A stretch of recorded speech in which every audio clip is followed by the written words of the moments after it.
महाराज जी प्रणाम। आशीर्वाद बेटा। महाराज जी आप प्रयागराज महाकुंभ से आ गए हैं? हाँ बेटा, आ गया आश्रम। महाराज जी वहाँ पर अपना आश्रम सेक्टर नंबर 6 कैलाशपुरी मार्ग पर लगा था।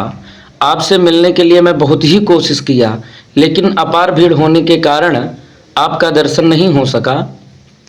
तो महाराज जी हम यह जानना चाहेंगे कि अपने आश्रम में प्रयागराज में कौन सा और कार्यक्रम हुआ है वहाँ पर?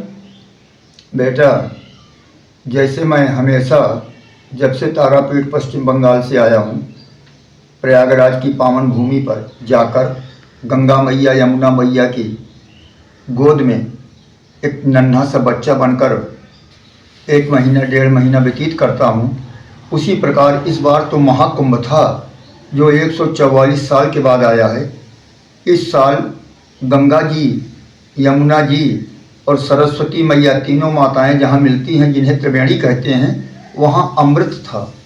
और इस अमृत को पान कराने के लिए धन्य हैं हमारे देश के प्रधानमंत्री माननीय नरेंद्र मोदी जी, धन्य हैं हमारे उत्तर प्रदेश के मुख्यमंत्री श्री आदित्यनाथ योगी जी, जिन्होंने बहुत बड़ी सहायता किया हमारे कुंभ मेले की।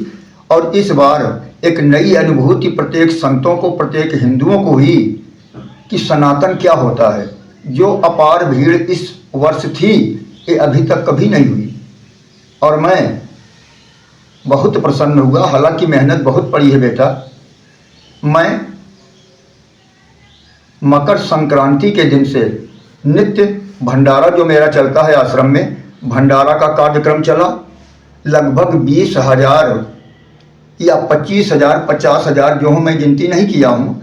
ये पूरा पौषी पौर्णिमा तक, माघी पौर्णिमा तक इनका भोजन कराया, प्रसाद कराया, सबके रहने की व्यवस्था किया और सब त्रिवेणी मैया का स्नान कर या गंगा मैया का स्नान कर अपनी मानव योनि को कृतार्थ किए तथा पितरों का भी उद्धार किए, जिससे मुझे बड़ी खुशी मिली है बेटा। दूसरी चीज़, एक चीज़ मैं नहीं देखा हूँ इस बार, मैं एक नाना प्रकार के रोगों को दूर करने के लिए मांत्रिक लौंग की माला बनवाता हूँ और उसे पहनवा कर स्नान कराता हूँ। लगभग इस माले के द्वारा वैसे तो हमेशा 50% लाभ होता था, आधे लोग ठीक होते थे आधे नहीं, लेकिन इस बार 90% लोग ठीक हुए हैं। लगभग 10,000 नाना प्रकार के रोगी गंगा मैया का स्नान करके और उस माला को गंगा मैया में डालकर, जो लौंग का माला था, इससे अपने रोग दोग से छुट्टी पा गए, प्रसन्न हो गए, उनका जीवन सुधर गया। यह कार्यक्रम हमारा था। और इसके बाद सुबह नित्य 8 बजे से 10 बजे तक पद्म पुराण की कथा, जिसे माघ महात्म कहते हैं, मैं स्वयं करता था। अपार भीड़ रहती थी भक्तों की सुनने के लिए, क्योंकि कल्पवास में जाने के बाद या प्रयाग की भूमि पर जाने के बाद, गंगा स्नान के बाद अगर माघ महात्म की कथा न सुने तो पूरा फल प्राप्त नहीं होता है स्नान का या कल्पवास का। वो मैं स्वयं करता था। द्वितीय बेला 54 रामायणों के द्वारा संगीतमय राम कथा 2 बजे से 5:30 बजे तक मैं करता था। और बीच में एक बुलंद शहर से हमारे भक्तराज आए थे, जिनको हमारे ही आश्रम के, हमारे ही परम शिष्य जो वृंदावन धाम में आचार्य किए और जहाँ दीक्षा प्राप्त किए श्रीमद् भागवत कथा कहने की, बाल मयूर महाराज अर्जुन जी शास्त्री, ये बड़े ही सुंदर रोचक ढंग से श्रीमद् भागवत की कथा कहे और बड़ा आनंद आया। वहाँ की आनंद की तो बात ही छोड़ दो बेटा, वहाँ मंगल ही मंगल था। और जो भी प्रयागराज पहुँच गए, शायद उनके अंदर बैठा हुआ सनातन जाग गया। अब समस्त हिंदू एक हो गए। इस बार देखने में मिला है कि हिंदू एकता है क्या, सनातन धर्म है क्या। एक बार प्रेम से बोलो सनातन धर्म की जय जय।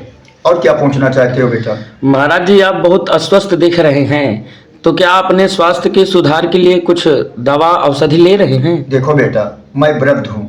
अब वृद्ध होने पर ये 1.5 महीना का अथक परिश्रम, सुबह 4 बजे उठना, स्नान करके भगवान की पूजा अर्चना करके अपने भक्तों से मिलना और इसके बाद फिर कथा कहना, वापस आकर पुनः भक्तों से मिलना उन्हें सतमार्ग पे चलने का उपदेश देना, मदिरा और मांस को बंद कराने का जो प्रयत्न मैं कर रहा हूँ, हिंदू एकता का जो प्रयत्न मैं कर रहा हूँ, सनातन जगाने का जो प्रयत्न मैं कर रहा हूँ, उसमें तो थकाई लग ही जाएगी, क्योंकि मैं 1.5 महीना न तो सोया हूँ बराबर, और भोजन की तो बात ही छोड़ दो। मैं तपस्या में लगा था तो भोजन कहाँ है। हालांकि जो भी है मैंने किया, उसका फल गंगा मैया सब भक्तों को दें। दवा चल रही है, अब मैं बहुत स्वस्थ हूँ। आने पर तो बिल्कुल ही बेकार हो गया था। अब मैं 24 तारीख से, इसी 24 फरवरी से पुनः अपने भक्तों से मिलना चालू करूँगा। मेरा एक लक्ष्य है निरोगी समाज की रचना, लेकिन मैं करता कुछ नहीं हूँ, करना समस्त भक्तों को होता है। मेरा एक नियम है, कर बहिया बले आपनो छाड़ पराई आस। जो भी करना है स्वयं करो। मैं सबको उपदेश देता हूँ, भगवान के कमल रूपी चरणों में पहुँचने का तरीका बताता हूँ।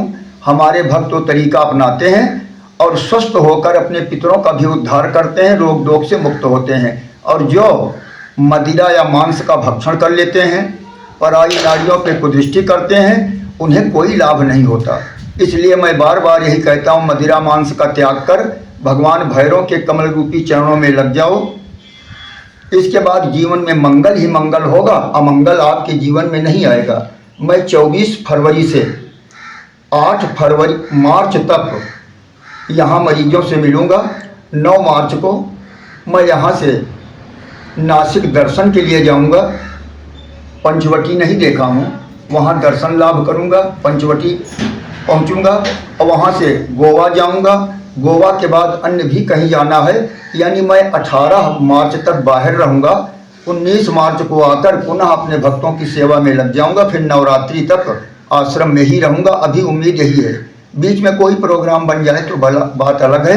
मैं अपने समस्त भक्तों से निवेदन करूँगा, सब भैरव परिवार ग्रुप में जुटें, मदिरा मांस का त्याग करके सच्चे हिंदू बने, जाति पाति का भेदभाव मिटा दें।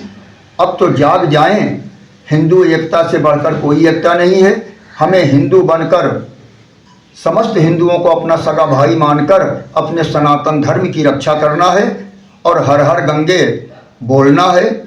जो भी हमारे सनातन धर्म की रक्षा करने वाले हों, चाहे राजनेता हों, चाहे साधु समाज के हों, उनके पीछे हमें चलना है, उन्हीं को अपना सब कुछ मानना है। मुझे सनातन धर्म से प्रेम था, प्रेम है और प्रेम रहेगा। मेरी यही कामना है कि ये बात मेरे प्रत्येक सनातन धर्म मानने वालों के दिल में बस जाए। एक बार प्रेम से बोलिए, सत्य सनातन धर्म की जय, हिंदू एकता की जय। प्रणाम महाराज जी। कल्याणमस्तु बेटा।